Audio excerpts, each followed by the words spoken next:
બસ બાળકો good morning. અવાજ આવે છે કમ્પ્લીટ? હા સર. શ્વેતા આવે છે ને અવાજ? મયંક? હા સર. હા સર, અવાજ આવે છે ઓકે, તો કમ્પ્લીટ. મિત્રો આપણે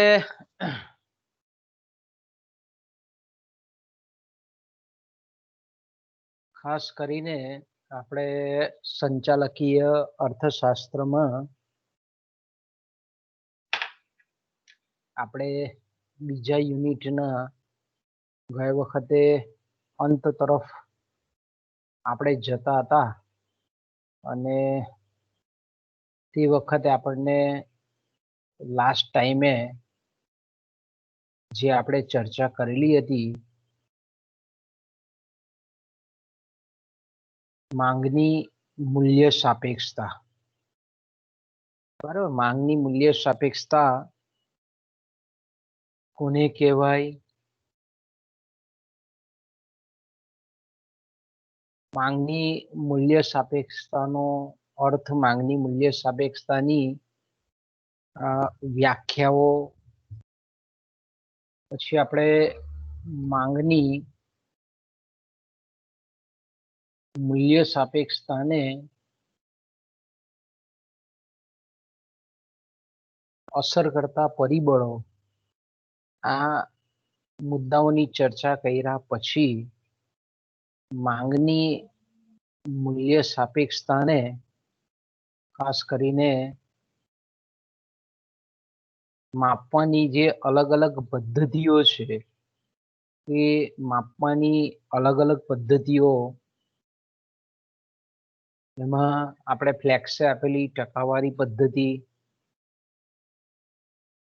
પછી આપણે જાણીએ છીએ તે પ્રમાણે કે માર્શલે આપેલી કુલ ખર્ચની અથવા તો એને આપણે પેઢીની કુલ આવકની પદ્ધતિ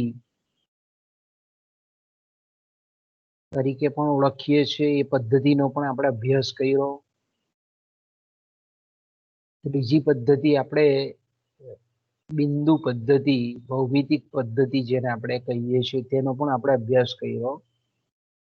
અને ચોથી જે પદ્ધતિ હતી તેને આપણે સરાસરી પદ્ધતિ અથવા તો આપણે એને સરેરાશ પદ્ધતિ પણ કહી શકીએ, કે એક કોઈક માંગ રેખા પરના બે બિંદુઓ વચ્ચે માંગ રેખા પર કેટલી મૂલ્ય સાપેક્ષતા પ્રવર્તે છે એનો જો આપણે તાગ મેળવવો હોય તો આપણે જાણીએ છીએ તે પ્રમાણે કે સરાસરી પદ્ધતિ દ્વારા આપણે મેળવી શકીએ. તો આ રીતે આપણે લાસ્ટ પીરિયડમાં માંગની મૂલ્ય સાપેક્ષતા ચલવીને પછી આપણે અટકેલા હતા. ત્યાર પછીની જે સાપેક્ષતાઓ છે, માંગની જે સાપેક્ષતાઓ છે, તેમાં આપણે જાણીએ છીએ તે પ્રમાણે કે માંગને અસર કરતા જે મુખ્ય પરિબળો છે, વસ્તુની કિંમત, ગ્રાહકની આવક, અવેજી કે પૂરક વસ્તુઓની કિંમત અને જાહેરાત ખર્ચ અથવા તો જેને આપણે વિજ્ઞાપન ખર્ચ કહીએ છીએ.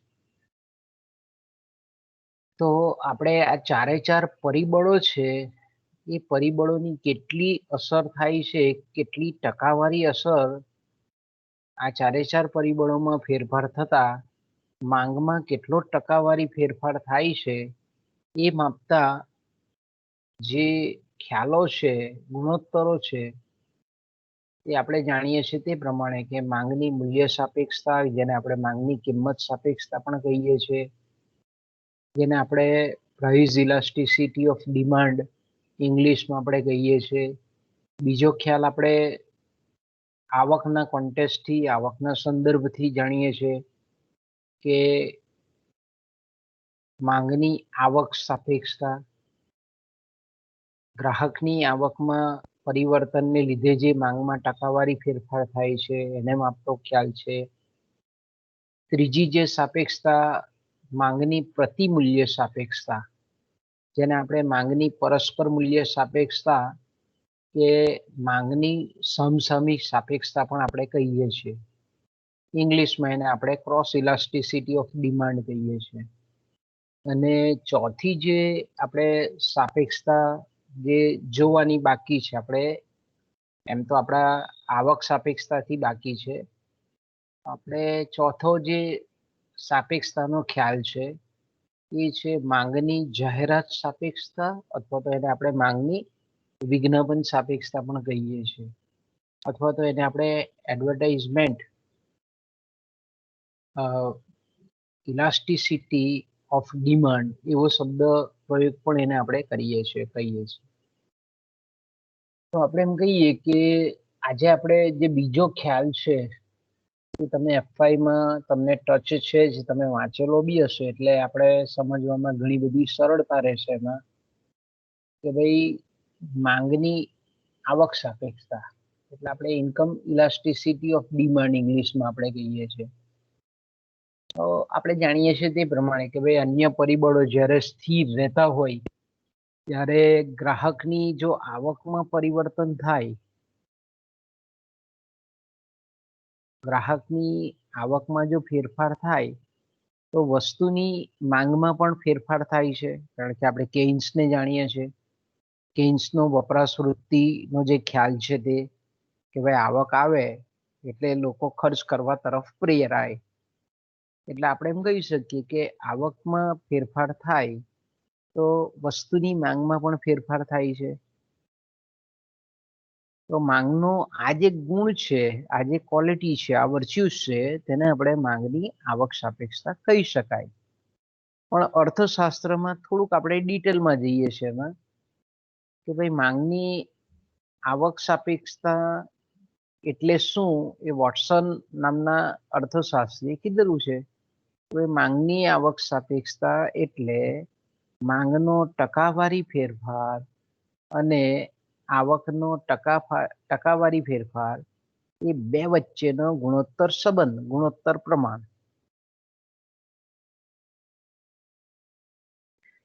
એટલે આપણે એમ કહીએ છીએ કે માંગની આવક સાપેક્ષતા એટલે કે ગ્રાહકની કે કુટુંબની કે પેઢીની આવકમાં જે ફેરફાર થાય છે એના પ્રત્યાઘાત રૂપે, એના રિએક્શન રૂપે આપણે એમ કહીએ કે વસ્તુની માંગમાં જે ફેરફાર થાય છે એને માપન કરતો આંક છે, એને માપન કરતો દર છે, એને આપણે રેટ પણ કહીએ છીએ.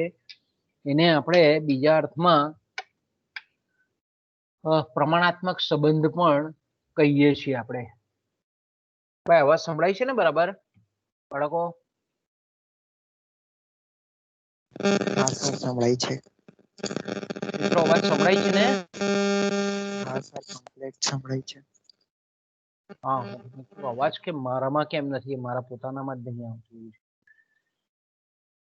કે તો આપણે આગળ ચાલીએ પાછા. એટલે આપણે એમ કહી શકીએ કે વસ્તુની માંગમાં જે આવકને લીધે, ગ્રાહકની આવકને લીધે જે ફેરફાર થાય છે એનું આ માપન છે. સામાન્ય રીતે આપણે એમ કહી શકીએ કે ભાઈ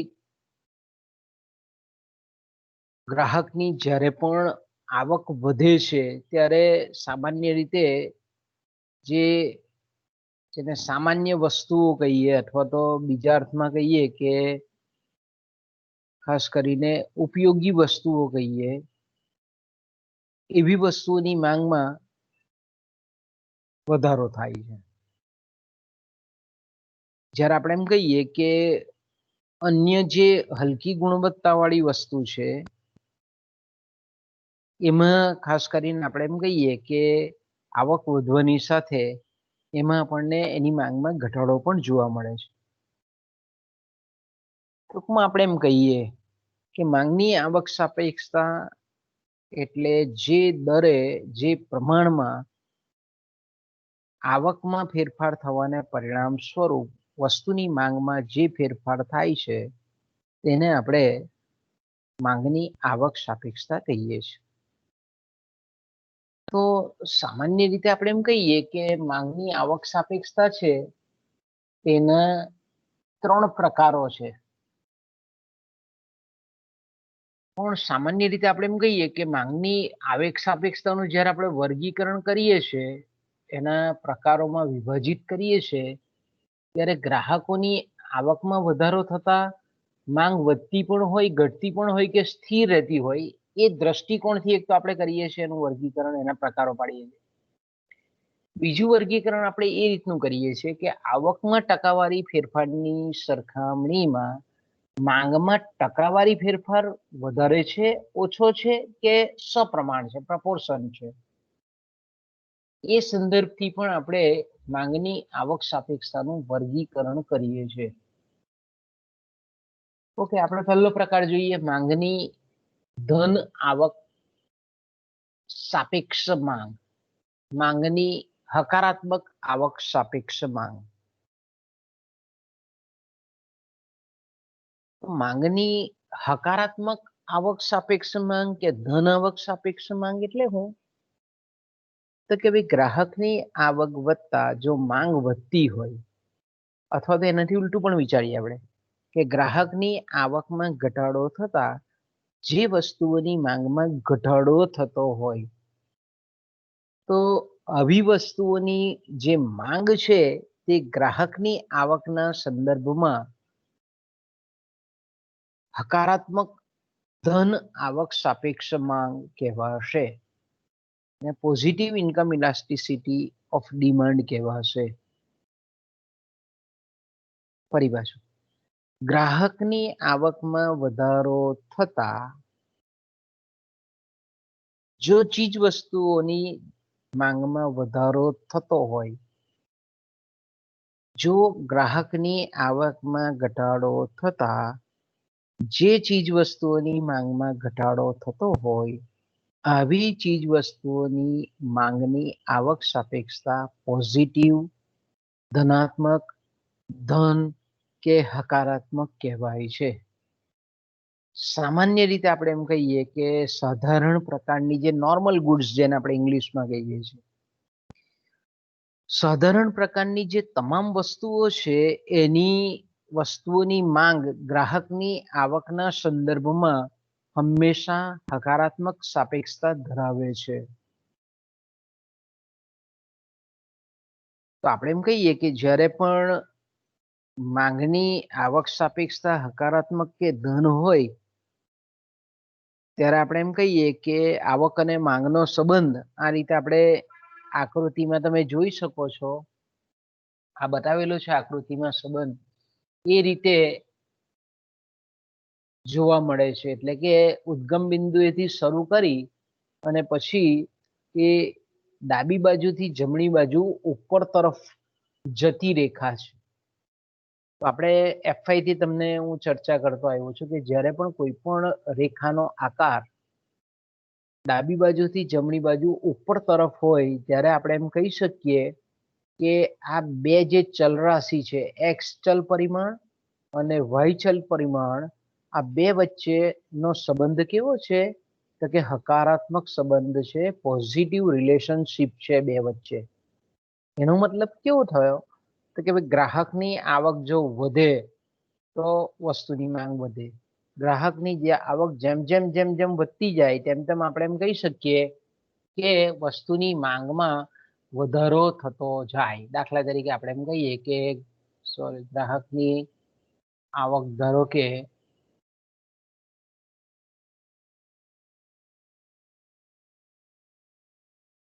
આટલી છે, ઓકે, ત્યારે આપણે એમ કહીએ કે વસ્તુની માંગ કેટલી છે? અહીંયા તમે જોઈ શકો છો કે ત્યારે વસ્તુની માંગ આપણને આટલી જોવા મળે છે.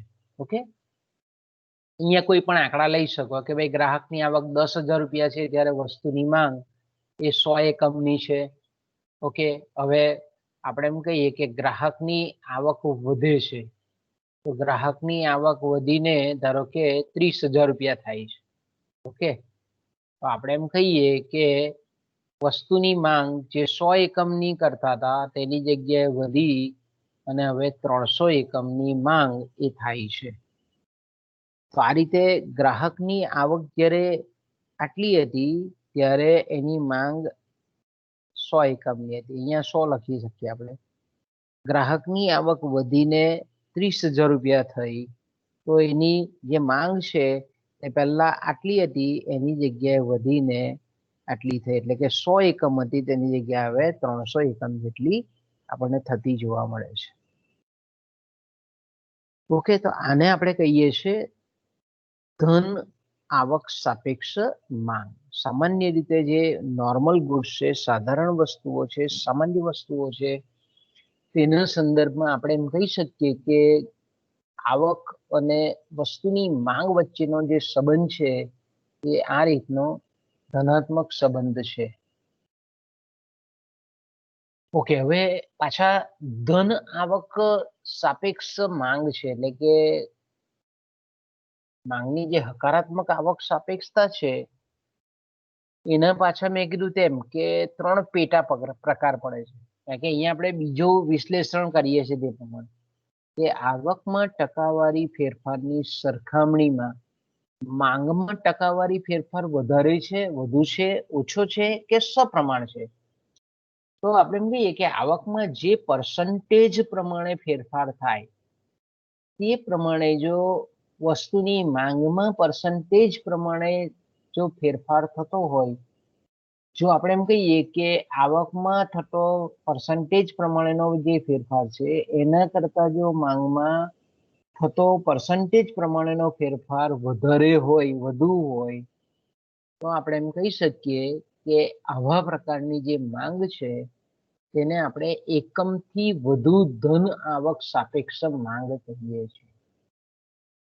જો આપણે એમ કહીએ કે આવકમાં ટકાવારી ફેરફાર કરતા વસ્તુની માંગમાં થતો ટકાવારી ફેરફાર જો કમ્પેરેટિવલી તુલનાત્મક રીતે ઓછો હોય, તો એને આપણે એકમથી ધન આવક સાપેક્ષ માંગ કહીએ છીએ. વસ્તુની માંગમાં તો વધારો થાય જ છે, ગ્રાહકની આવક વધે છે, વસ્તુની માંગ તો વધે છે, પણ ટકાવારી જે દર છે એમાં આવકનો ટકાવારી દર કરતા માંગનો ટકાવારી દર ઊંચો હોય, કાં ઓછો હોય, કાં ઇક્વલ હોય. તો આ 3 જે આપણે લાક્ષણિકતા છે વસ્તુઓની માંગની, એના આધારે એના પાછા 3 પેટા પ્રકારો પડે છે. એમાંનો જે પહેલો પેટા પ્રકાર છે તે મેં કીધું તેમ એકમ ધન આવક સાપેક્ષ માંગ. તો આપણે જાણીએ છીએ તે પ્રમાણે કે ભાઈ ધારો કે ગ્રાહકોની આવકમાં જે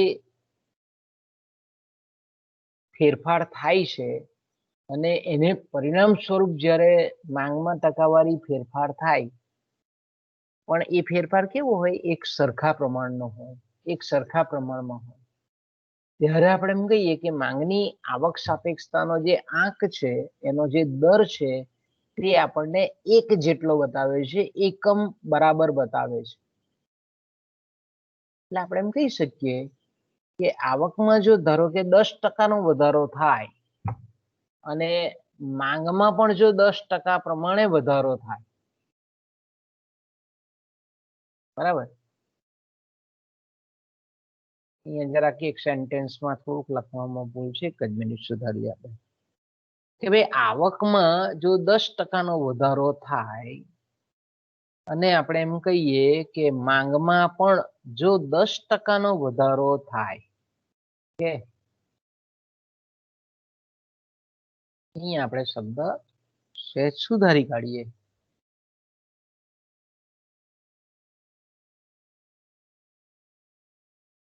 તો આપણે એમ કહી શકીએ કે આ ફેરફાર આવક અને માંગ વચ્ચેનો જે ફેરફાર છે તે કેવો છે, એક સમાન છે. એટલે આપણે એમ કહીએ કે માંગની આવક સાપેક્ષતા એ એકમ બરાબર કહેવાશે, એકમ જેટલી કહેવાશે. તો જ્યારે આપણે એમ કહીએ કે આવક સાપેક્ષતા હકારાત્મક હોય, પોઝિટિવ હોય અને પાછી તે એકમ જેટલી હોય, એટલે કે આપણે જે આ રેખાનો ઢાળ છે એનું મૂલ્ય કેટલું હોય dy બાય dx તો કે 1 જેટલું હોય, 1 જેટલું હોય. આપણે જ્યારે ઢાળ શોધતા હોઈએ ત્યારે ઢાળનું મૂલ્ય આપણે ગણિતની ભાષામાં જો વાત કરીએ તો dy બાય dx એ આપણને એનો ઢાળ બતાવે છે, તો એનું મૂલ્ય જ્યારે 1 જેટલું આવે. અને બીજું આપણે તમને કોઈ પણ કોમ્પિટિટિવ એક્ઝામમાં જ્યારે આવી રેખા દોરેલી હોય તો એના પરથી બી તમારે કહેવું પડે કે આ ધન આવક સાપેક્ષ માંગ તો છે, પણ એકમથી વધુ છે, ઓછી છે કે એકમ જેટલી છે એ આપણને કેવી રીતે ખબર પડે? તો હંમેશા એટલું યાદ રાખવાનું કે જ્યારે ધન આવક સાપેક્ષ માંગ દર્શાવતી રેખા છે એ ઉદ્ગમ બિંદુમાંથી જ્યારે નીકળતી હોય અને એક્ઝેક્ટલી 45 અંશના ખૂણે આવેલી હોય તો આવી જે રેખા છે તેને આપણે એકમ ધન આવક સાપેક્ષ માંગ કહીએ છીએ. એક્ઝેક્ટલી 45 અંશના ખૂણે. કારણ કે આપણે જાણીએ છીએ તે પ્રમાણે કે આપણો 90 અંશનો ખૂણો છે આખો. એક્સ અને વાય અક્ષ જે આપણે હંમેશા દોરીએ છીએ એ કયા એંગલે દોરીએ છીએ? 90 એંગલે દોરીએ છીએ, 90 અંશના ખૂણે દોરીએ છીએ. તો બરાબર એનો અડધેથી ઉદ્ગમ બિંદુએથી આપણે બરાબર હાફ પોર્શન કરીએ તો આપણને આ એંગલ બંને એંગલ કેવો મળે? ખૂણાઓ મળે આપણે 45 અંશના મળે. તો જ્યારે આ પ્રકારની આવક સાપેક્ષતા દર્શાવતી રેખા હોય તો આપણે એમ કહી શકીએ કે એકમ ધન આવક સાપેક્ષ માંગ દર્શાવતી. એટલે એનો મતલબ શું થાય કે જો આવકમાં 50% નો વધારો થાય અને માંગમાં પણ જો 50% નો ફેરફાર થાય તો આવક સાપેક્ષતા હકારાત્મક અને 1 જેટલી છે. બરાબર, કોઈ વ્યક્તિની આવક ધારો કે 100 રૂપિયા દરરોજની છે તો એ 5 એકમ વસ્તુના ખરીદે છે, પણ હવે એની આવક વધીને 200 રૂપિયા થઈ ગઈ તો આપણે એમ કહીએ કે એ હવે એ જ વસ્તુના 5ની જગ્યાએ 10 એકમો ખરીદે. ધારો કે આવક વધીને 300 થઈ અને આપણે એમ કહીએ કે વસ્તુના એકમો પહેલા 10 ખરીદતો હતો, હવે 15 એકમો ખરીદે છે. આપણે એમ કહીએ કે આવકમાં થતો ફેરફાર અને માંગમાં થતો ફેરફાર જ્યારે એક સમાન હોય, એક સમાન દરથી થતો હોય, એક સમાન પ્રમાણથી થતો હોય તો તેને આપણે માંગની એકમ ધન આવક સાપેક્ષ માંગ કહીએ છીએ. ઓકે, હવે બીજો જે પ્રકાર છે તે કે એકમ કરતા વધુ ધન આવક સાપેક્ષ માંગ. એકમ કરતા વધારે ધન આવક સાપેક્ષતા ધરાવતી હોય.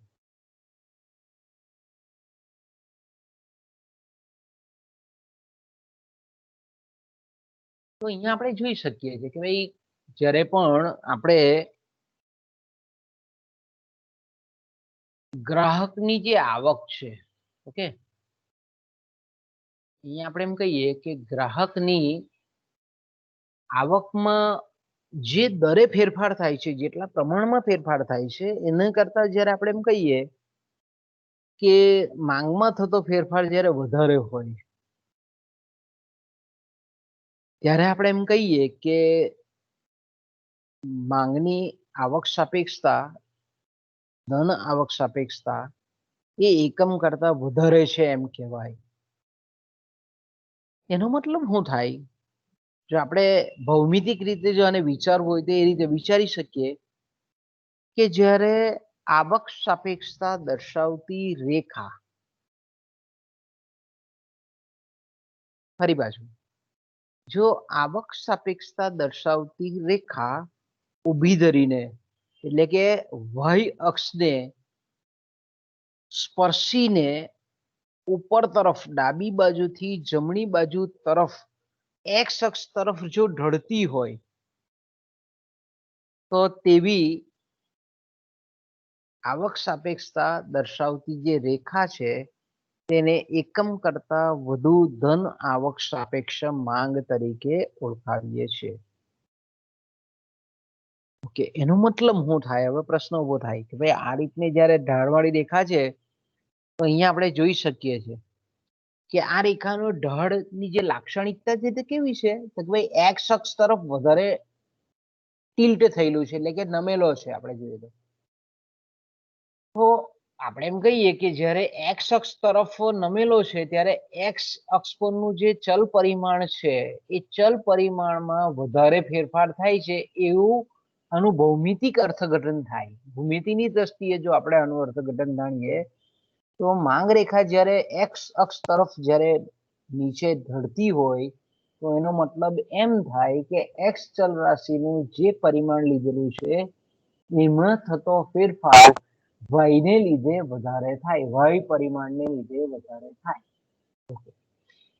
તો એના મતલબ આપણે પાછું અર્થશાસ્ત્રની પરિભાષામાં આપણે સમજીએ કે ધારો કે કોઈક વસ્તુ છે એની માંગમાં થતો આવકમાં થતો ટકાવારી ફેરફાર 20% છે. ધારો કે આપણે અહીંયા આ બદલી કાઢીએ, અહીંયા જરાક આપણે આકૃતિમાં બતાવેલું તે જ પ્રમાણે આપણે એક્ઝેક્ટ દોરીએ અને ધારો કે આપણે એમ કહીએ કે માંગમાં થતો ટકાવારી ફેરફાર એ 50% જેટલો છે.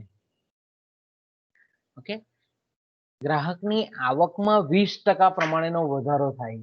ઓકે, 20% એટલે આપણે જાણીએ છીએ કે ધારો કે કોઈક વ્યક્તિની આવક ધારો કે 10,000 રૂપિયા હોય અને કંપનીએ એનું જો બોનસ છોડ્યું હોય, પગાર છોડ્યો હોય, વધાર્યો હોય, મોંઘવારી ભથ્થું આપ્યું હોય અને ધારો કે 10,000 ની જગ્યાએ એનો પગાર વધીને 12,000 થાય એટલે 10,000 માં 2,000 ઉમેરા એટલે 20% નો વધારો થયો.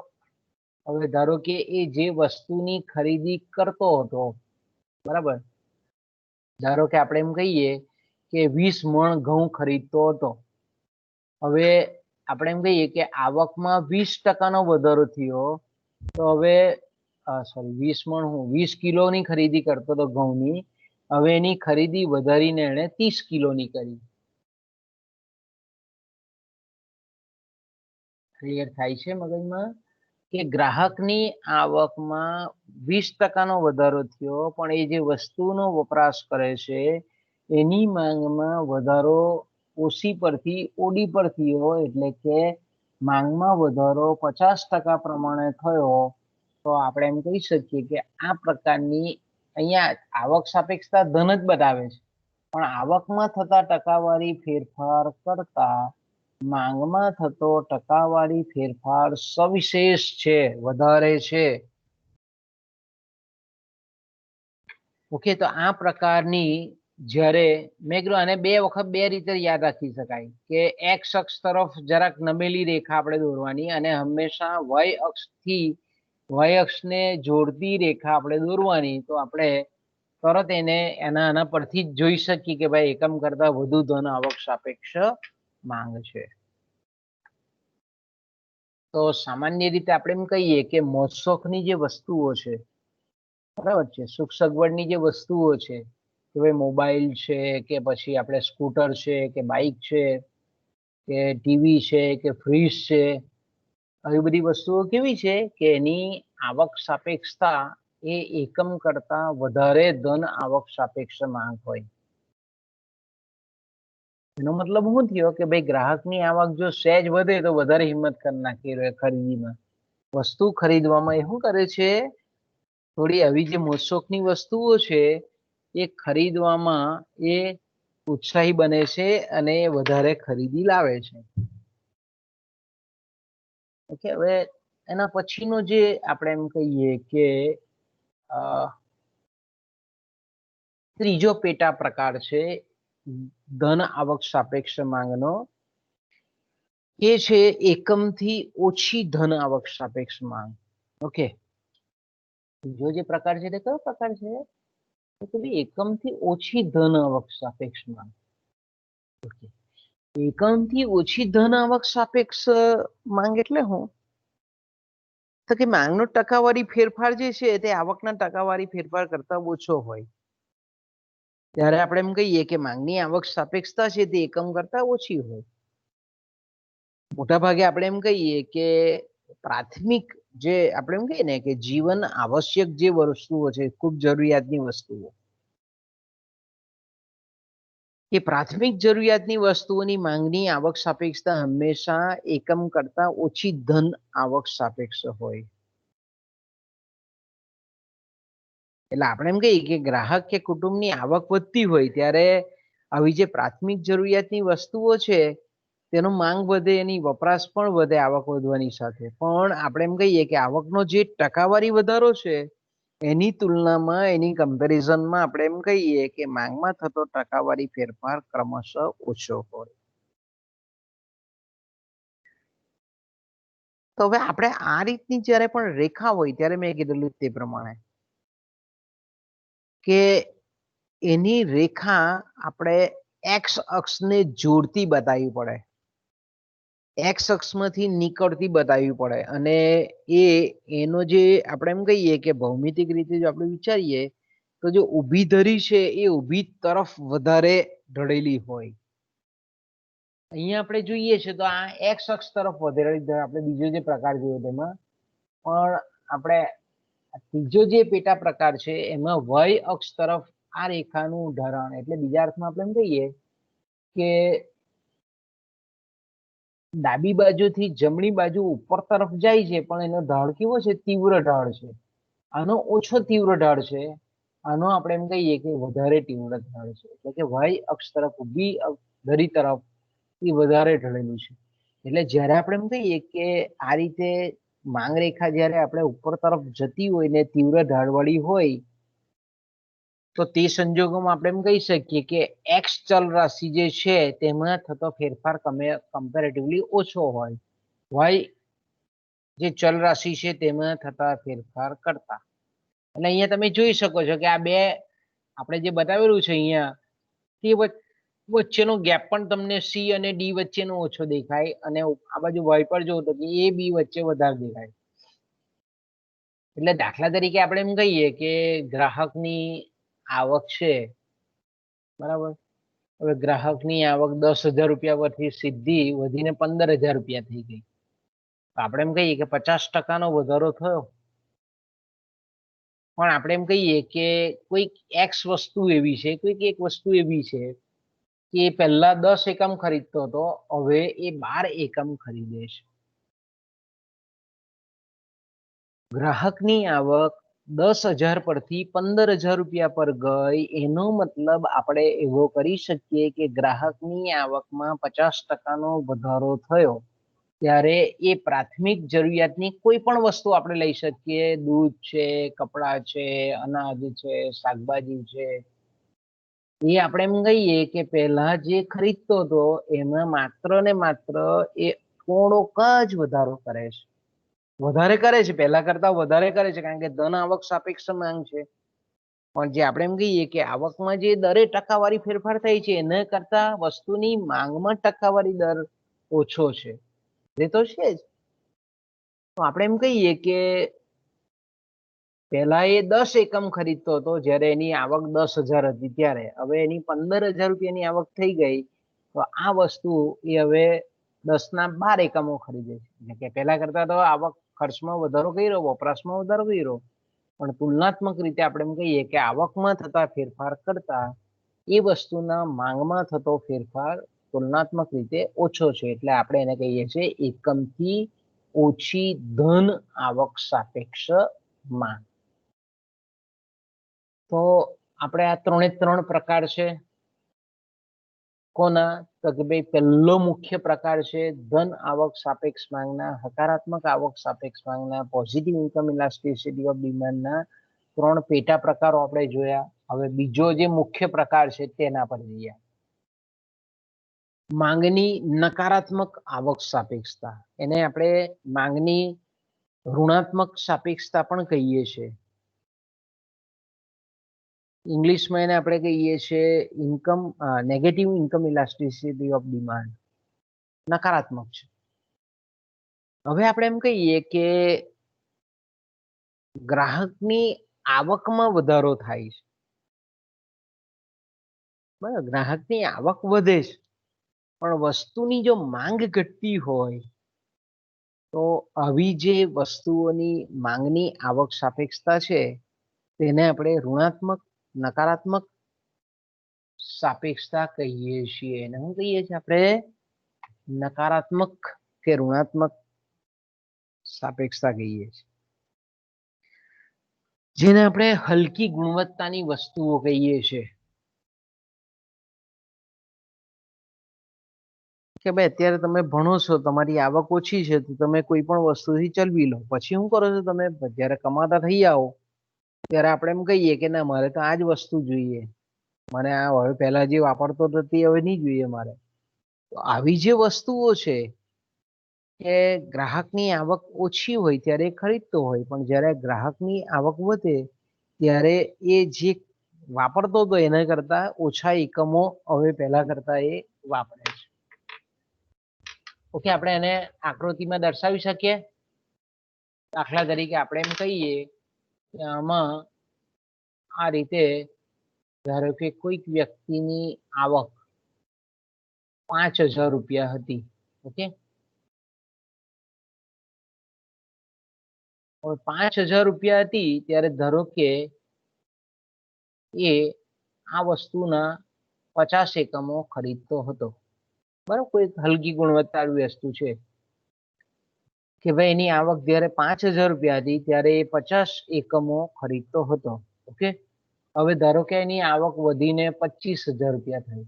અહીંયા આપણે ઉમેરીએ, ધારો કે એની આવક વધીને 25,000 રૂપિયા થઈ, તો અહીંયા તમે જોઈ શકો છો કે એની માંગ જે પહેલા હતી તેના કરતા શું થયું, કે હવે માંગ ઘટીને 50 એકમ પરથી ઘટીને 10 એકમ જેટલી. તો અહીંયા તમે જોઈ શકો છો કે આવકમાં વધારો થાય છે, આવકમાં વધારો થયો, પણ માંગમાં કેવું થયું? ડિક્રીઝ થયું, ઘટાડો થયો. તો આ પ્રકારની જે વસ્તુઓ છે, મોટે ભાગે હલકી ગુણવત્તાવાળી વસ્તુઓ, મેં કીધું તેમ કે ભાઈ લાલ જુવાર છે, કોદરી છે, હલકું ધાન્ય છે, પછી બરછટ કપડાં છે, કે ભાઈ અત્યારે તમે આપણે આવક ઓછી હોય તો બહુ સારા સ્પન વાળા કપડાં નહીં લઈએ, પણ જેવી આવક વધે એવા આપણે સારી ક્વોલિટીના કપડાં લઈએ. અત્યારે આપણે બજારમાં શર્ટ ખરીદવા જઈએ તો 200-300 રૂપિયા વાળો ખરીદી લઈએ, પણ જેવો આપણા 25,000 30,000 રૂપિયા પગાર થાય એટલે એ જ શર્ટની રેન્જ 200 પરથી સીધી 1,500 પર પહોંચી જાય.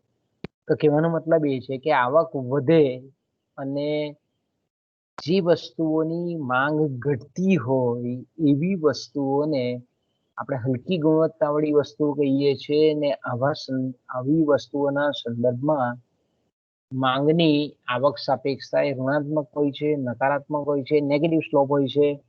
અને એની જે આપણે એમ કહીએ કે માંગ રેખા જે છે તે આપણને ઉપરથી નીચે તરફ, જે રીતે માંગ આપણે અસલ જે માંગની રેખા છે તે ટાઈપની આપણને જોવા મળે છે, એટલે કે ઋણાત્મક ઢાળ વાળી છે. અને મેં આગળ બી તમને એફઆઈમાં પણ કીધેલું કે જ્યારે કોઈ પણ રેખાનો ઢાળ ડાબી બાજુથી જમણી બાજુ ઉપરથી નીચે તરફ ઢળતો હોય ત્યારે એને આપણે નકારાત્મક ઢાળવાળી રેખા કહીએ છીએ. અને જ્યારે નકારાત્મક ઢાળવાળી રેખા હોય ત્યારે એક્સ અક્ષ પરની જે ચલરાશિ છે તે અને વાય અક્ષ પરની ચલરાશિ છે તે, આ બંને વચ્ચે વિરુદ્ધ પ્રકારનો સંબંધ હોય. એટલે કે આવક વધે તો વસ્તુની માંગ ઘટે, આવકમાં ઘટાડો થાય તો આ વસ્તુની માંગમાં વધારો પણ થાય, ઉલટી દિશામાં જાય.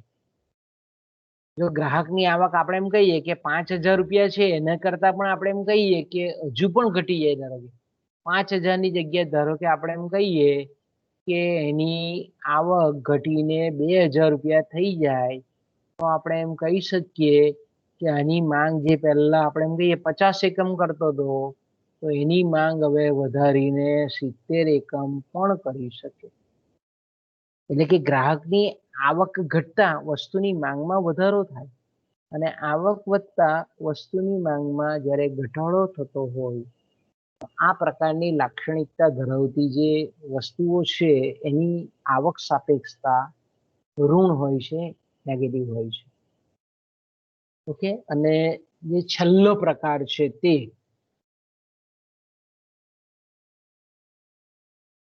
એ છે શૂન્ય આવક સાપેક્ષ માંગ. હવે શૂન્ય આવક સાપેક્ષ માંગ એટલે આપણને ખબર છે કે જ્યારે બે વસ્તુઓ, અથવા તો બીજા અર્થમાં જ આપણે એમ કહેવું હોય તો આપણે એમ કહી શકીએ કે જે વસ્તુઓ પાછળ આપણે એમ કહીએ કે ગ્રાહકનો બહુ ઓછો ભાગ વપરાતો હોય, એને આપણે ગીફન વસ્તુઓ કહીએ છીએ, ગ્રાહકની આવકનો ખૂબ ઓછો ભાગ વપરાતો હોય, એવી વસ્તુઓની જે માંગ છે તે આપણને શૂન્ય આવક સાપેક્ષતા ધરાવતી જોવા મળે છે.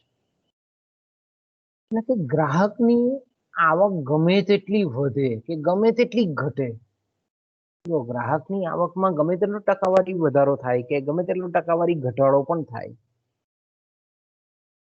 તો પણ વસ્તુની માંગનું પ્રમાણ એ યથાવત ને યથાવત જ રહે, સ્ટેટિક ને સ્ટેટિક જ રહે, સ્થિર ને સ્થિર જ રહે. તો આવી જે માંગની આવક સાપેક્ષતા છે તેને આપણે શૂન્ય આવક સાપેક્ષ માંગ કહીએ છીએ. સામાન્ય રીતે આપણે પોસ્ટકાર્ડ છે ભાઈ, 50 પૈસાનો પોસ્ટકાર્ડ આવે, વ્યક્તિની આવક 10,000ની હોય કે 500 રૂપિયાની હોય કે 200 રૂપિયાનો રોજ હોય, તો બી એ પોસ્ટકાર્ડની આપણે એમ કહીએ કે એની આવક વધે તો પોસ્ટકાર્ડની કે માંગ ઘટાડતો કે વધારતો નથી, એની યથાવત રાખે. એ જ રીતે મીઠું પણ, કે ભાઈ કોઈ વ્યક્તિનો રોજ 100 રૂપિયાનો હોય કે 1,000 રૂપિયાનો હોય કે 1,00,000 રૂપિયાનો હોય, પણ મીઠાની માંગ એ એઝ ઇટ ઇઝ રહી છે, યથાવત જ રહી. એ છે સોય દોરા છે, બટન છે, આવી જે વસ્તુઓ છે આપણે એમ કહીએ કે ભાઈ કે જેની આવક ગ્રાહકની આવકનો ખૂબ ઓછો ભાગ કહેવાય આપણે. તો આવી જે આવક સાપેક્ષતા દર્શાવતી જે રેખા છે, માંગ રેખા છે, એ કેવી હોય છે તો કે ઊભી ધરીને બરાબર સમાંતર હોય. વાય અક્ષને વર્ટિકલ લાઈનને લંબ અક્ષને જેને આપણે કહીએ તે બરાબર સમાંતર આપણને જોવા મળે છે. એટલે આપણે એમ કહીએ કે અહીંયા તમે બતાવી શકો, ધારો કે ગ્રાહકની આવક 1,000 રૂપિયા છે, તો 1,000 રૂપિયા વખતે એની માંગ ધારો કે 2 એકમની છે. હવે આપણે એમ કહીએ કે ગ્રાહકની આવક વધીને 10,000 રૂપિયા થાય છે, આ વસ્તુની માંગ એ 2 એકમની 2 એકમ જેટલી જ રહી છે.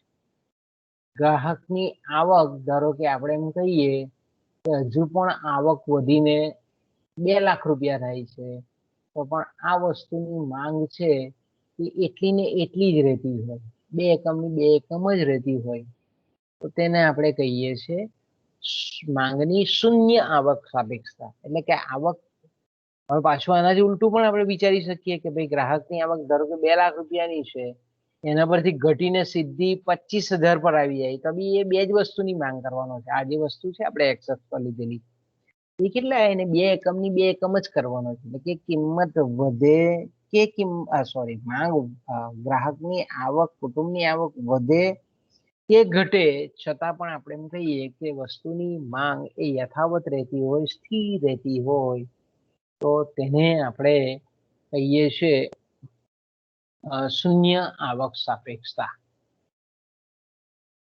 તો આપણે માંગની જે આવક સાપેક્ષતા છે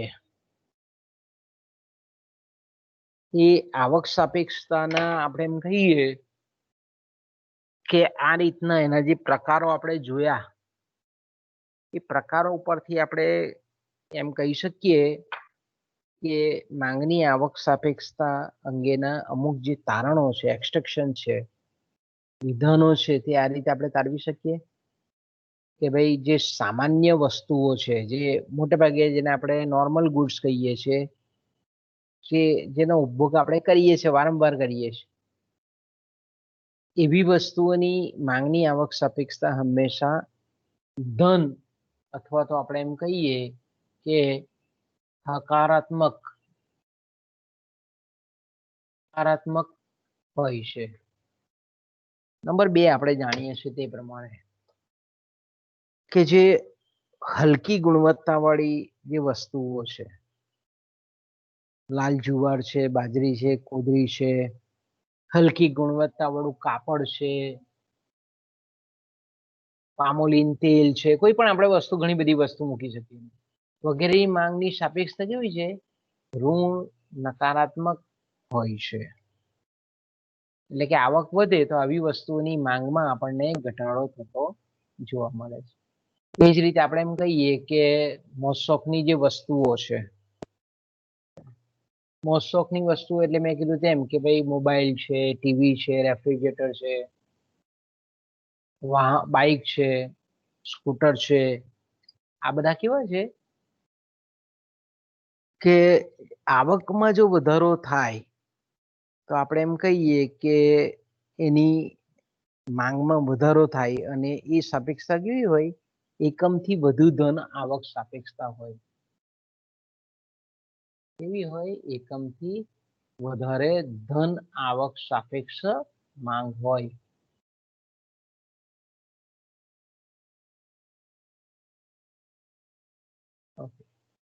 ચોથી જે બાબત છે એ છે આપણે એમ કહીએ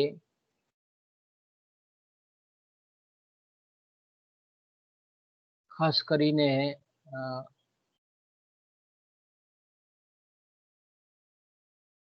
જીવન જરૂરિયાતની જે વસ્તુઓ છે,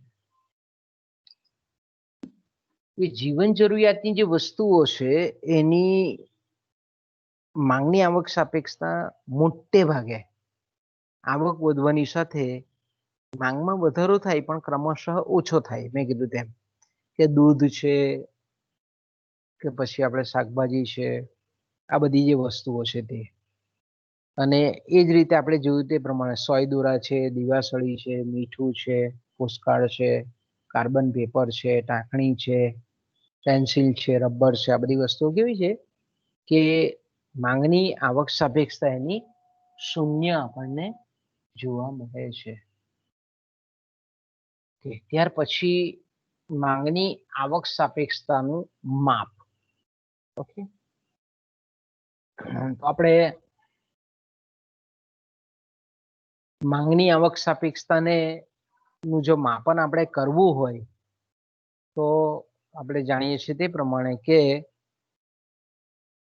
એમાં ટકાવારી પદ્ધતિનો ઉપયોગ કરવામાં આવે છે. તો સામાન્ય રીતે આપણે એમ કહીએ કે જ્યારે પણ માંગની આવક સાપેક્ષતાનું માપન કરવું હોય, મેઝરમેન્ટ કરવું હોય, ત્યારે આ જે સૂત્ર છે મેં તમને આગળ પણ કીધેલું હતું કે હંમેશા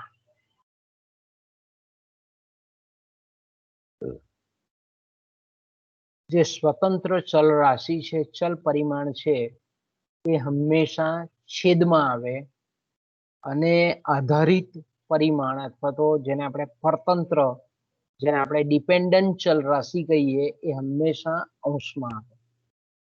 એટલે જ્યારે પણ મેં કીધું તેમ કે સૂત્ર યાદ રાખવાનું હોય ત્યારે આપણે આનું વિધેય આપણને ખબર છે કે I બરાબર F કૌંસમાં DX, એટલે કે ગ્રાહકની આવક બરાબર વસ્તુની માંગ નું વિધેય. આ રીતે આપણે જ્યારે સેન્ટેન્સમાં બતાવીએ ત્યારે શું કરીએ છીએ કે ગ્રાહકની આવક છે તે આપણે સ્વતંત્ર બતાવીએ છીએ અને DX એટલે કે વસ્તુની માંગ એ પરતંત્ર પરિબળ છે. એટલે પરતંત્ર પરિબળ છે એટલે અહીંયા હું એવું કહેવા માંગુ છું કે હંમેશા અંશમાં આવે એટલે કે ઉપર આવે અને સ્વતંત્ર ચલ રાશિ છે તે હંમેશા કેવી આવે? નીચે અંશમાં આવે. તો આપણે જાણીએ છીએ તે પ્રમાણે કે માંગની આવક સાપેક્ષતા બરાબર માંગમાં થતો ટકાવારી ફેરફાર, આવકમાં થતો ટકાવારી ફેરફાર, માંગમાં ફેરફાર, મૂળ માંગ. માંગની આવક સાપેક્ષતા બરાબર આપણે એમ કહીએ કે એનું એટલે મીન્સ કે આ જે સૂત્ર છે તેનું થોડુંક વધારે ડિટેલિંગ સૂત્ર આપણે જોઈએ તો માંગમાં ફેરફાર, મૂળ માંગ, આવકમાં ફેરફાર, મૂળ આવક. સાંકેતિક ભાષામાં પણ લખી શકીએ delta delta D mode D છેદમાં ડેલ્ટા વાય છેદમાં એના નીચે વાય. તો કોઈ બી તમે આલ્ફાબેટ કોઈ પણ યુઝ કરી શકો. મતલબ એની સામે આપણે આ જે પરિબળ પસંદ કરીએ એ પરિબળને આપણે લખવા પડે. અને અહીંયા ફેરફાર માટે જેને આપણે ડેલ્ટા કહીએ છીએ એ ડેલ્ટા શબ્દ ડેલ્ટાનો ઉપયોગ થાય. બરાબર, આપણે સામાન્ય રીતે એમ કહીએ કે ફેરફાર જે થાય છે એને આપણે ડેલ્ટા તરીકે ઓળખીએ છીએ. તો હવે આ જે સૂત્ર છે, હવે જો તમે નોટપેન લઈને બેઠા હોય તો મને એવી ઈચ્છા થાય છે કે એકાદ તમે દાખલો ગણો તો વધારે સારું રહે. છે તૈયારી છે દાખલા ગણવાની?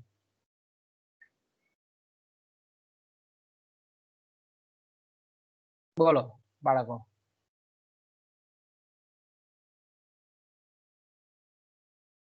દાખલા ગણશે કે નહીં કોઈ?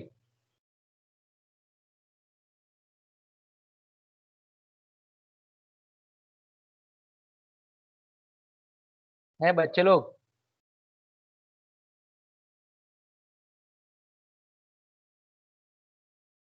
બોલો આ સૂત્ર છે એકાદ દાખલો તો ગણો. હા સર આપો. આપીએ ચાલો ચાલો એક દાખલો એકદમ સરળ દાખલો આપીએ. નોટ પેન લઈ લો, 2 મિનિટનો બ્રેક આપો તો થોડી તમારી બી ઊંઘ ઉડે.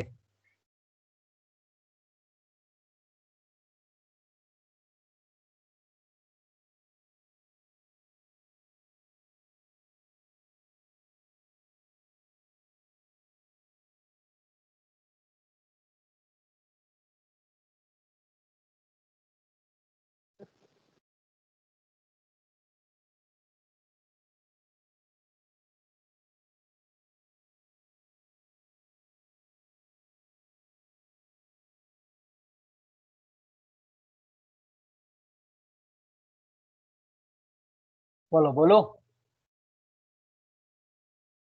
હા સર બોલો. ઓકે, ધારો કે એક ગ્રાહકની આવક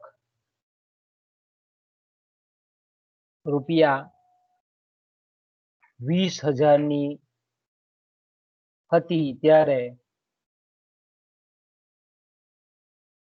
તે X વસ્તુના 10 એકમો ખરીદતો હતો.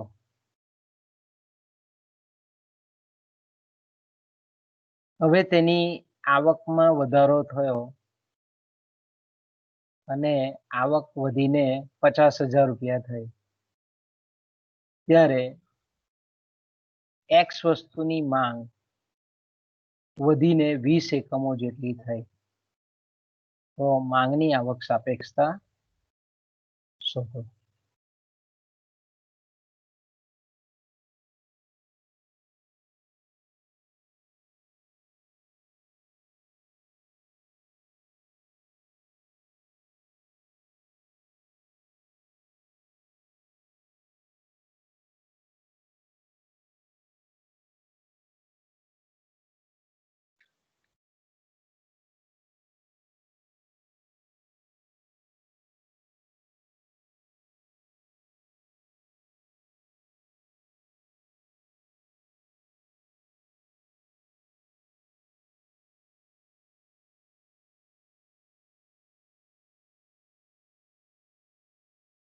હેલો. હા બોલો. એટલે કે સર ધન આવક ધન આવે એવું ને? એવું નહીં આવે તે દાખલો ગણો પછી હું તમને સમજાવું આગળ. એટલે કે એકમ કરતા વધારે આવે જેવું જ આવે છે ને આમાં બી એલા પેલા આવતું હતું એવું. હા એટલે મૂકો ની રકમ મૂકો તમે. રકમ એટલે જોવા જઈએ તો 20 30. સાદુરૂપ આપો. મોબાઈલમાં કેલ્ક્યુલેટરનો ઉપયોગ કરો.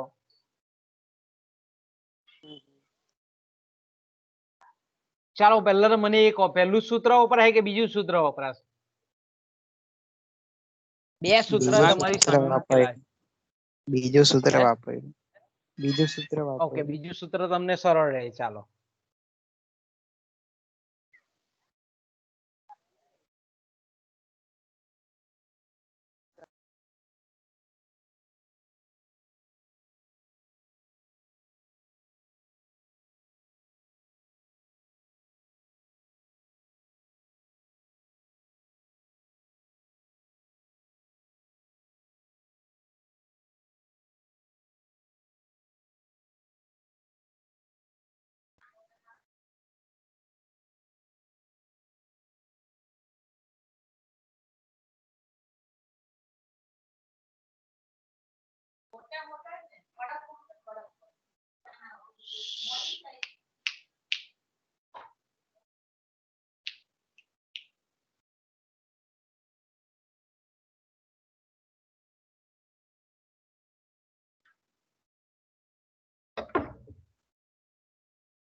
બોલો બાળકો, અવાજ એ આવ્યો એટલે મીન્સ કે દાખલાનો આવ્યો કે જવાબ?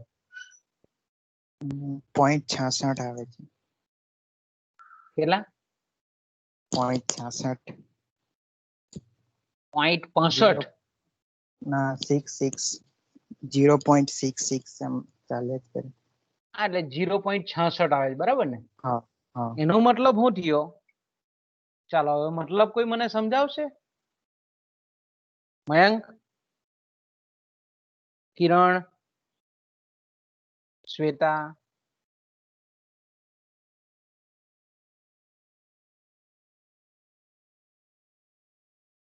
જો આપણે દાખલાનો જવાબ ધારો કે આપણે માની લઈએ કે તમે ગણેલો છે, સાચો છે એમ માની લઈએ આપણે, બરાબર?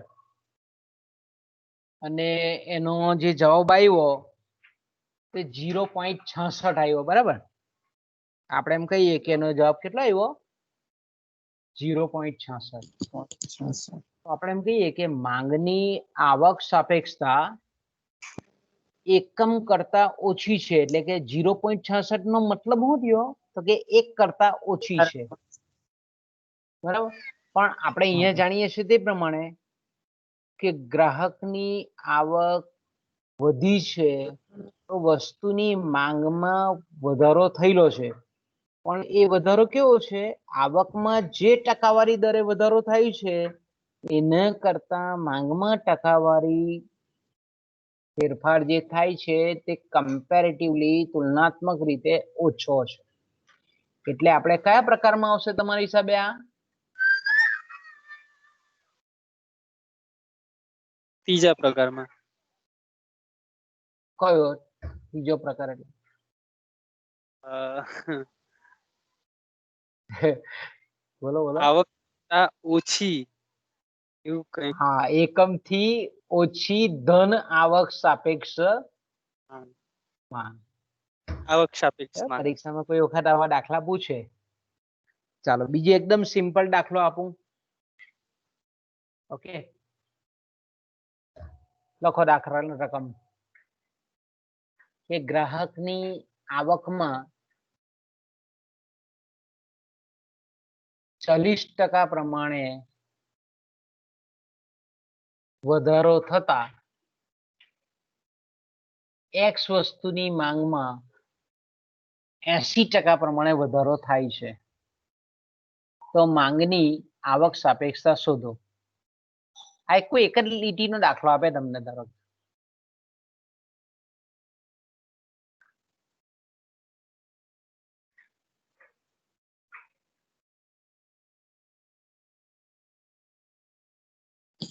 બે આવે. ઓકે ફાઇન, સરસ, ગુડ. અહીંયા પહેલા સૂત્રમાં સીધું મૂકવાનું છે. માંગમાં ટકાવારી ફેરફાર 80% છે અને આવકમાં થતો ટકાવારી ફેરફાર 40 છે, એટલે 80/40 એટલે બરાબર જવાબ આપણો કેટલો આવશે? 2 આવશે. એટલે એનો મતલબ એવો થયો કે આ વસ્તુ જે છે તે કેવી છે તમારા હિસાબે? કેવી વસ્તુ કહેવાય? એકમ કરતા વધારે. આ એકમ કરતા વધુ ધન સાપેક્ષ. પણ વસ્તુના પ્રકારમાં કયો પ્રકાર આવે?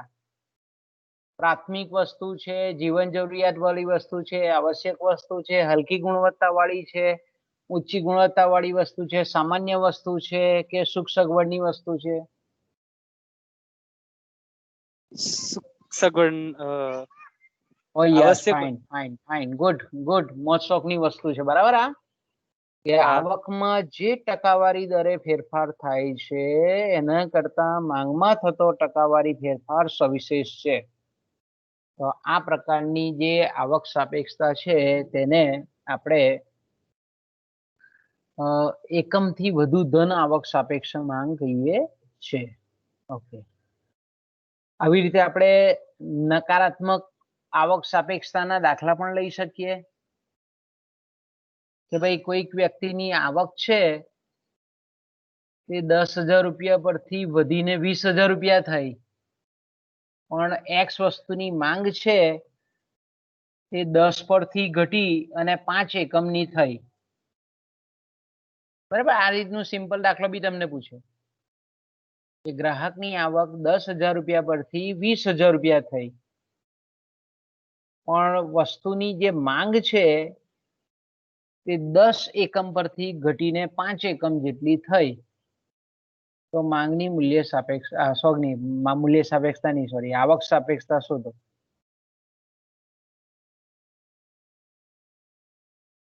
આપણે દાખલો તમને આ રીતે હું બોલી ગયો ઝડપથી. આવક 10 થી વધીને 20,000 થઈ અને વસ્તુની માંગ 10 એકમ પરથી ઘટીને 5 એકમ થઈ.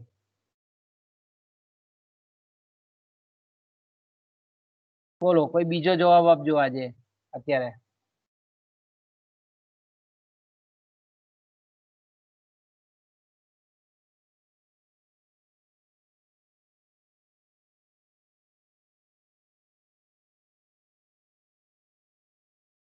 આ જવાબ હોડી લાવો. ચાલો, હું તમે બરાબર સાંભળ્યું છે તે હું તમને કહું કે ના, તમારું કોન્સન્ટ્રેશન છે.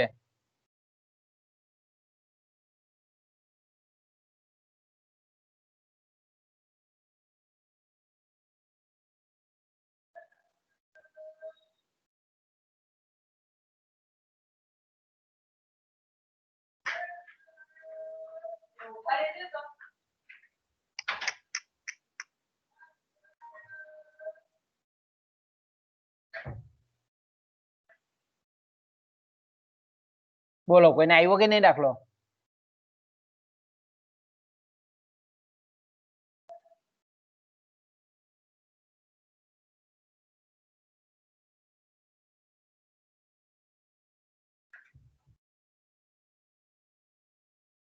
ફરી પાછો રકમ બોલું. ગ્રાહકની આવક 10,000 રૂપિયા પરથી વધીને 20,000 રૂપિયા થઈ. 10,000 હતી ત્યારે એક્સ વસ્તુના 10 એકમ ખરીદતો હતો. હવે 20,000 ની આવક થઈ તો એ 10 ની જગ્યાએ 5 એકમની માંગ કરે છે. તો માંગની આવક સાપેક્ષતા શોધો.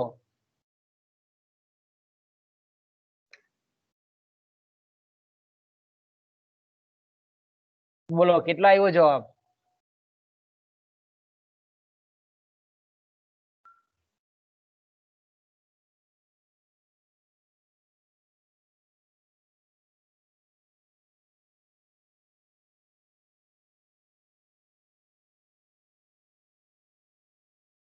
બોલો, કેમ ગુચવાયા?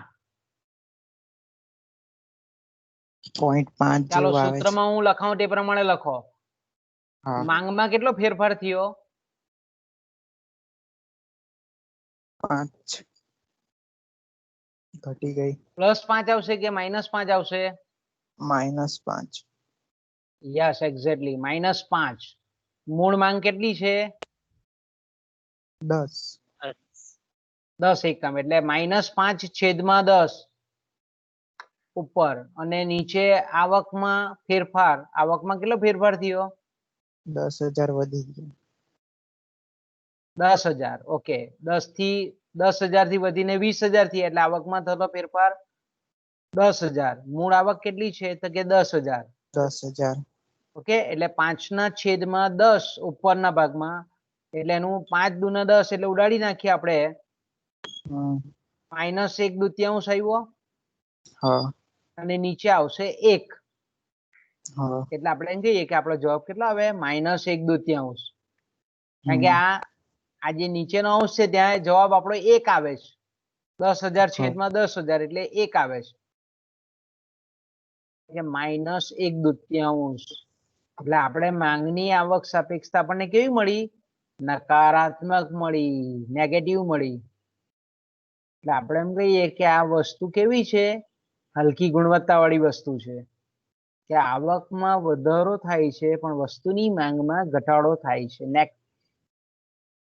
નેગેટિવ ઇફેક્ટ થાય છે માંગ પર. એટલે આપણે માઇનસ આવ્યું આપણો જવાબની આગળ. હવે રીતે ત્રીજો પ્રકાર પણ આપણે જોઈ શકીએ કે ધારો કે ગ્રાહકની આવક 10,000 રૂપિયા હતી ત્યારે એ એક્સ વસ્તુના 10 એકમ ખરીદતો હતો. હવે ગ્રાહકની આવક વધીને 20,000 રૂપિયા થઈ.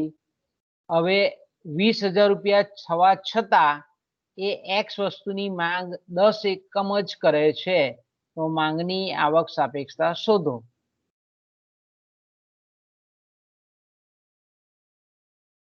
તો માંગમાં ફેરફાર કેટલો આવશે? શૂન્ય. માંગ સ્થિર જ રહે શૂન્ય. છે. ઓકે, માંગ કારણ કે પહેલા 10 જ હતી. 10,000 ની આવકે એની માંગ 10 એકમની જ હતી. હવે માંગમાં આપણે કહીએ કે આવકમાં વધારો થયો 10 ના 20 થઈ તો પણ આપણે એમ કહીએ કે માંગમાં થતો ફેરફાર 10 જ છે એટલે કોઈ શૂન્ય છે. એટલે ઉપર હંમેશા જો વિચાર કરો કે અંશમાં ઉપર અંશના અંશમાં ઉપર શૂન્ય આવે છે, મૂળ માંગ એની નીચે આપણે એમ કહીએ કે 10 છે એટલે 0 ના છેદમાં 10 એટલે 0 અને એની નીચે જે કંઈ પણ આવે તે આપણે આવકમાં ફેરફાર આપણે જાણીએ છીએ 10,000, મૂળ આવક આપણે એમ કહીએ કે 10,000 એટલે 1, પણ હંમેશા અંશમાં શૂન્ય આવે એટલે નીચે ગમે તે આવતું હોય પછી બહુ વિચારવાનું નહીં આપણે, એટલે 0 મૂકી દેવાનું આપણે. એટલે માંગની આવક સાપેક્ષતા કેવી છે? શૂન્ય છે. એટલે મેં કીધું કે જે વસ્તુઓ પાછળ ગ્રાહકની ખૂબ ઓછી આવક વપરાતી હોય એ વસ્તુની માંગની આવક સાપેક્ષતા એ શૂન્ય જેટલી છે એમ કહેવાશે. ઓકે, આગળ જઈએ આપણે. ઓકે, હવે આવે છે માંગની આવક સાપેક્ષતાને અસર કરતા પરિબળો. આપણે જાણીએ છીએ તે પ્રમાણે કે ભાઈ માંગની આવક સાપેક્ષતાને અસર કરતા જે પરિબળો છે એમાં મુખ્યત્વે 2 પરિબળો છે. એક તો પહેલું છે આપણે એમ કહીએ કે વસ્તુનો પ્રકાર. પહેલું જે પરિબળ છે તે કે ભાઈ વસ્તુનો પ્રકાર એટલે વસ્તુ કયા પ્રકારની છે. સામાન્ય રીતે આપણે એમ કહીએ કે આપણે જે પ્રકારો જોઈ ગયા માંગની આવક સાપેક્ષતા ને એમાં આપણે થોડોક અંદાજો આવી ગયો કે ભાઈ જે સામાન્ય રીતે આપણે એમ કહીએ કે જે પ્રાઇમરી ગુડ્સ છે જેને આપણે પ્રાથમિક જીવન જરૂરિયાતની ચીજ વસ્તુઓ કહીએ છીએ એની માંગની આવક સાપેક્ષતા એકમ કરતા ઓછી હોય છે, જ્યારે મોજશોખની જે વસ્તુઓ છે એની માંગની આવક સાપેક્ષતા હંમેશા એકમ કરતા વધારે હોય છે. જે સામાન્ય પ્રકારની વસ્તુઓ છે તેની માંગની આવશ્યકતા હંમેશા ધનાત્મક હોય છે, ધન હોય છે, જ્યારે હલકા પ્રકારની જે વસ્તુઓ છે તેની માંગની આવક સાપેક્ષતા હંમેશા નકારાત્મક હોય છે. એટલે આપણે એમ કહીએ કે વસ્તુનો પ્રકાર એ માંગની આવક સાપેક્ષતાને અસર કરતું એક અગત્યનું પરિબળ છે.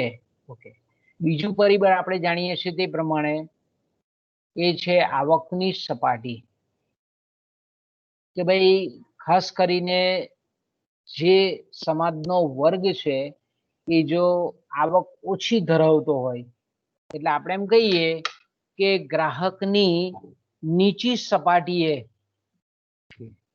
ગ્રાહકની આવકની નીચી સપાટીએ આપણે એમ કહીએ કે સ્કૂટર છે, મોબાઈલ છે, ફ્રીજ છે, ટીવી છે, આવી વસ્તુઓની માંગ કરતા નથી.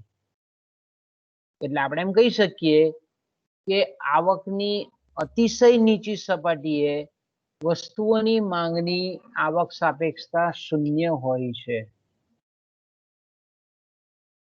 ફરી પાછું, આવકની અતિશય નીચી સપાટી એટલે દાખલા તરીકે વ્યક્તિ 50 રૂપિયા દરરોજના કમાતો હોય કે 100 રૂપિયા કમાતો હોય તો આપણે એમ કહીએ કે અમુક જે વસ્તુઓ છે, આપણે અહીંયા ખાલી સ્કૂટરનું ઉદાહરણ લીધું પણ સ્કૂટર છે, ફોન છે, મોબાઈલ છે, ફર્નિચર છે, ટેબલ છે, ખુરશી છે, ટીવી છે, ફ્રીજ છે, આવી જે વસ્તુઓ છે એનો ખરીદીનો પણ વિચાર નથી કરતો. એટલે આપણે એમ કહીએ કે આવકની અતિશય નીચી સપાટીએ વસ્તુઓની માંગની આવક સાપેક્ષતા કેવી હોય છે? શૂન્ય હોય છે. પણ આપણે એમ કહીએ કે આવકની સપાટી થોડી વધવા માંડે, આવકની સપાટી જો વધવા માંડે તો ધીરે ધીરે આપણે એમ કહીએ કે સ્કૂટર લે, ફર્નિચર લે, ટીવી લે, પલંગ લે, બધી વસ્તુઓ લેવા માંડે ધીરે ધીરે આવક વધે ત્યારે. આપણે જોઈએ છીએ કે ભાઈ નોકરી ના કરતા હોય ને આવક સીમિત હોય ત્યારે આપણે વસ્તુ નથી કરતા, પણ જેમ જેમ આપણો પગાર ચાલુ થઈ જાય તેમ તેમ ધીરે ધીરે ધીરે આપણે આપણી આવકની સપાટી જેમ જેમ વધવા માંડે તેમ તેમ આપણે બધી વસ્તુઓ ખરીદીએ છીએ. એટલે આવક જ્યારે વધતી હોય ત્યારે આપણે એમ કહીએ કે લોકો વાહન છે, ફર્નિચર છે, ટીવી છે, કબાટ છે, આ બધી વસ્તુઓ ખરીદી કરે છે. આવક જો સતત વધતી હોય તો પાછું આપણે એમ કહીએ કે એક જ એકમની એક કરતા વધારે એકમોની પણ ખરીદી કરે. અચ્છા, પછી આપણે એમ કહીએ કે આવકની સપાટી જ્યારે અતિશય ઊંચી થઈ જાય ત્યારે અમુક વસ્તુની જે માંગની આવક સાપેક્ષતા છે તે નકારાત્મક થઈ જાય. કે ભાઈ અતિશય આવક, કોઈ વ્યક્તિની આવક 1000 રૂપિયા પરથી દર મહિનાની 10 લાખ રૂપિયા થઈ જાય તો શું કરે કે સ્કૂટર નહીં ખરીદે, પછી એ મોંઘી કાર ખરીદે. એટલે સ્કૂટરની આવક સાપેક્ષતા એના માટે કેવી થઈ ગઈ? નકારાત્મક થઈ ગઈ, કારણ કે હલકી ગુણવત્તાની વસ્તુ થઈ ગઈ હવે. કારણ કે આવકની સપાટી અતિશય વધી ગઈ એટલે એ જે વસ્તુઓ જે પહેલા વાપરતો હતો એ હવે અડકતો નથી, એ માંગ નથી કરતો એની. એટલે આપણે એમ કહીએ કે એની આવક સાપેક્ષતા અતિશય આવકની ઊંચી સપાટીએ એ નકારાત્મક આવક સાપેક્ષતા બને છે એ વસ્તુની. ઓકે, હવે આપણે એમ કહીએ કે સંચાલકીય અર્થશાસ્ત્રમાં માંગની આવક સાપેક્ષતાનું ખ્યાલનું મહત્વ શું છે? ખૂબ અગત્યનો મુદ્દો છે આ. કે ભાઈ જ્યારે સંચાલક વાસ્તવમાં જ્યારે નિર્ણયકરણની પ્રક્રિયા કરતો હોય ત્યારે આપણે એમ કહીએ કે આ ખ્યાલ એના માટે કેવી રીતે ઉપયોગી નીવડે છે. દાખલા તરીકે આપણે એમ કહીએ કે માંગની આવક સાપેક્ષતાનો જો ખ્યાલથી માહિતગાર હોય મેનેજર કે જનરલ મેનેજર કે આપણે કોઈ પણ સેલ્સ મેનેજર,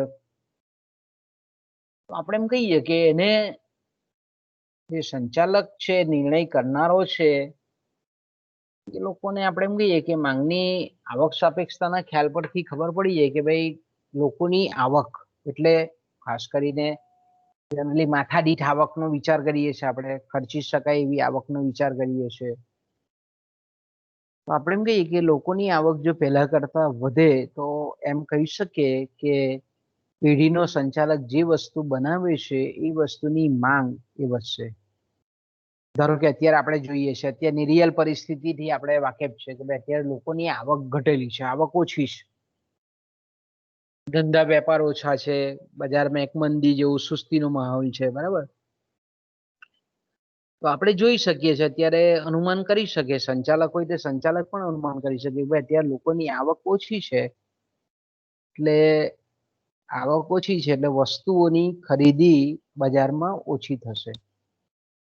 બજારમાં વેચાણ છે, પોતાની પેઢી જે વસ્તુ બનાવે છે એનું વેચાણ માર્કેટમાં ઓછું થશે, બજારમાં ઓછું થશે. તો આપણે એમ કહીએ કે એ ઉત્પાદનનું માળખું અથવા તો જે એકમોનું ઉત્પાદન ભૂતકાળના વર્ષોમાં કરતો હોય એ અત્યારે ઘટાડી નાખે. કેમ? કારણ કે લોકોની આવક ઘટેલી છે એટલે લોકો હવે પહેલાની તુલનામાં, પહેલાના સમયગાળાની તુલનામાં અત્યારે ખરીદી ઓછી કરશે.